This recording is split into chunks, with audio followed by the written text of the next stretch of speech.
Shqipja, gjuha jonë e zemrës, gjuha e fjalëve të dëndës dhe tregërisë së historisë.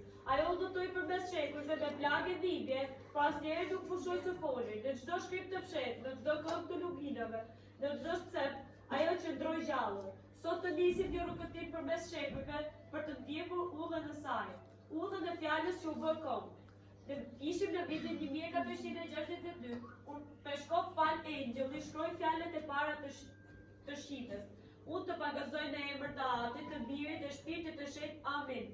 Këto pak fjale ishin si rajet e para të zemrës së një gjuhe, që s'do të pushonte më kurrë. Në një kohë kur mbretërit ndërronin kufitët, ajo nisi të ndërtonte atë dhëun e fjalës. Unë jam gjuha shqipe, edhe pak fjale janë jetë për mua, një fillim i vogël, por me zemër të madhe. Ishte viti 1497, kur udhëtari gjerman Arnold van Harf shënoi disa fjalë shqip në ditarin e tij. Fjalët tona nisën të dëgjoheshin për te jetëve. Ai më dëgjoi dhe më çoi në botën.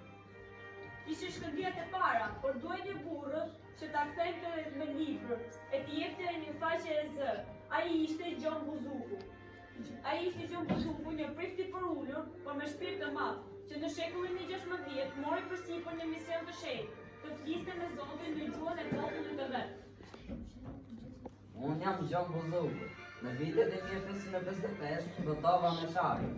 E shkova me frikë, me mund, me dashuri, doja që çdo shqiptar të kuptonte lutjen e vet.